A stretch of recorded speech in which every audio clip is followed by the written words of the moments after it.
Hola estudiantes, ¿cómo están? Esperando que estén muy bien. Yo les quería enviar este video. Hace un rato me citaron a una reunión y no voy a poder estar con ustedes en la clase del día de hoy. Normalmente cuando tengo previo aviso trato de invitar a alguien, buscar una posibilidad, pero difícil.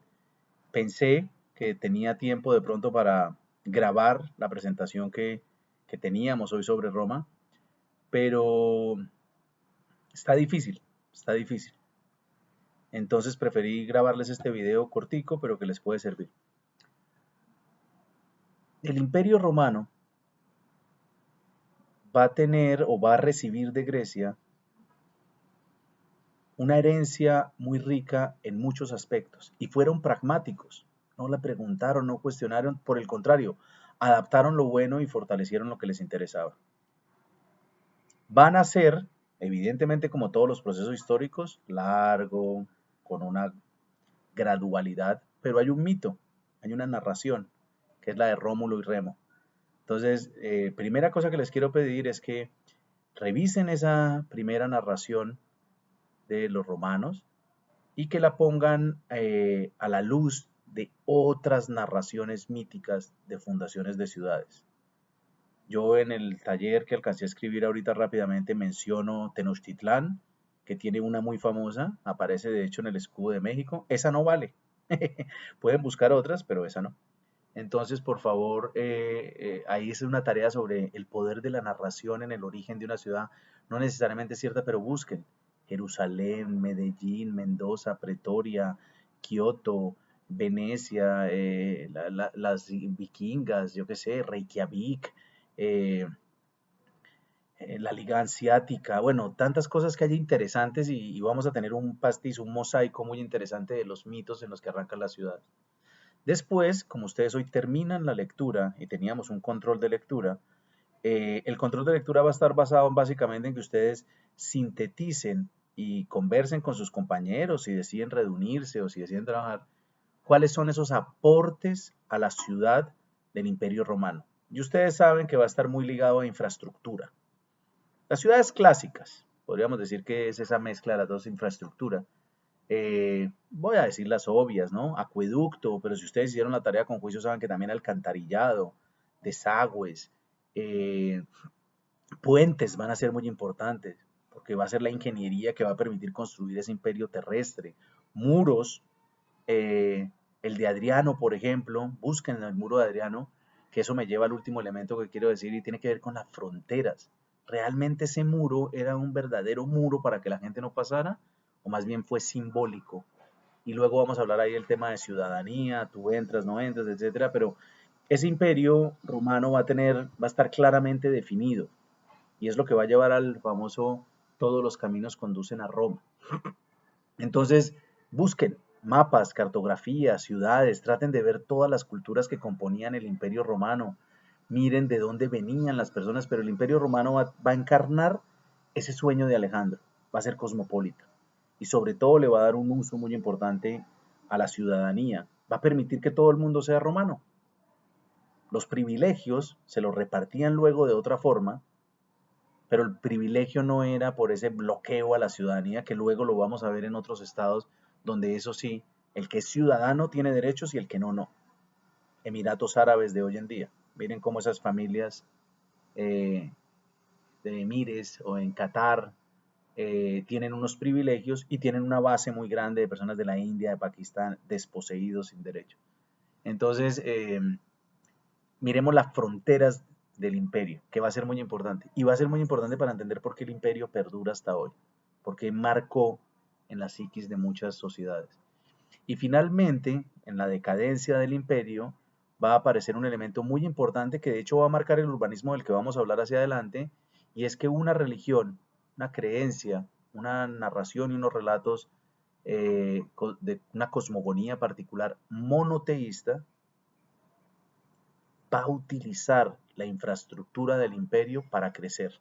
Entonces, cuando ustedes ven las cartas de Pablo, luego San Pablo, Corintios, Efeso, van a identificar que ellos se están moviendo en la red del imperio. y luego lo van a tomar y lo van a capturar. Y edificios que eran del poder imperial se van a volver los primeros edificios eclesiásticos. No, no fue fácil, fue doloroso, de hecho muchos fueron perseguidos, pero finalmente aparece este personaje Constantino, que va a ser muy importante para esa entrada de la religión ya digamos formalmente. Él formalizó una cosa que informal estaba y la creación de la nueva Roma. Y ahí plantamos. Entonces, pues, todo esto lo dije porque quiero que en Semana Santa piensen mucho sobre Constantinopla. Lean, busquen sobre Constantinopla. Jerusalén. Jerusalén va a ser muy importante. Las ciudades en la Galia, Francia. Si les gusta Asterix y Obelix, busquen quiénes eran estos personajes. Britania, la importancia de la fundación del Londinium, del muro de Adriano que ya les mencioné. Timgat, en Argelia, hermosa ciudad, no la conozco, pero si me dicen a qué ruina romana quisiera ir, allá me iría para Timgat, porque está preservada y no hay muchos turistas, pero entender también la importancia de la costa norte africana en el Imperio Romano y su relación también con Egipto, que va a ser proveedor de... Entonces el Imperio Romano va a ser, digamos, como este primer ejercicio, digamos, que logró contener y va a aparecer esa ciudad catálogo. Todas las ciudades tienen que tener esto para que sean ciudad. Nos lo dijo Felipe Rojas, si ustedes lo recuerdan. Ese es el punto de la tarea.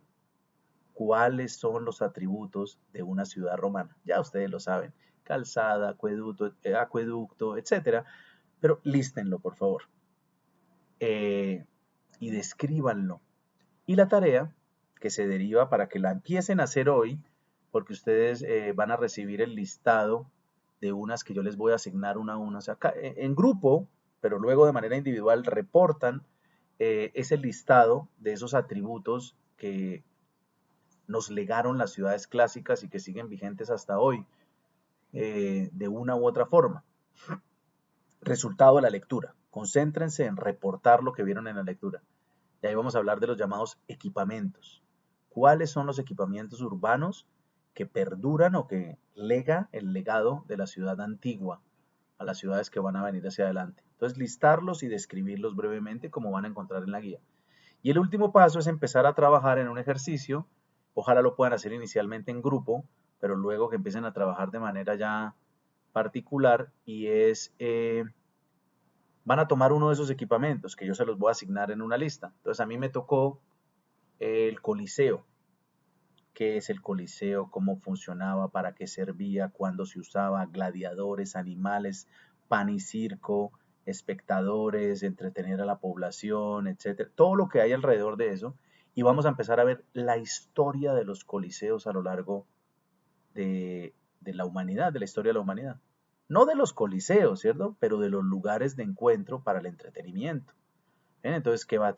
De pronto aparece el carnaval, ¿cierto? Posiblemente luego aparecen los deportes, luego aparece el estadio y puede terminar con los Juegos Olímpicos y las Copas del Mundo contemporáneas, estos grandes espectáculos, pero todas las ciudades van a reservar un espacio para esas grandes fiestas masivas.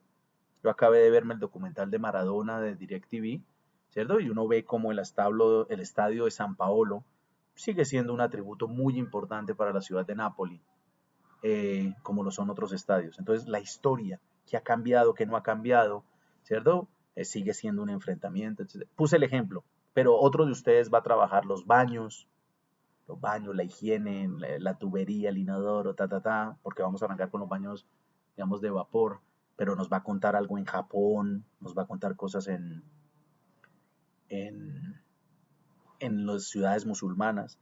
Y así, cada uno de ustedes va a tener una y nos va a contar la historia de esas. Y va a pensar mucho, pero eso lo hacemos después de Semana Santa, sobre el futuro de esos equipamientos. ¿Cuáles van a ser los estadios futuros, los baños futuros, los ágoras futuros, los puertos futuros? ¿Bien? Entonces ese va a ser un ejercicio muy, muy bacano.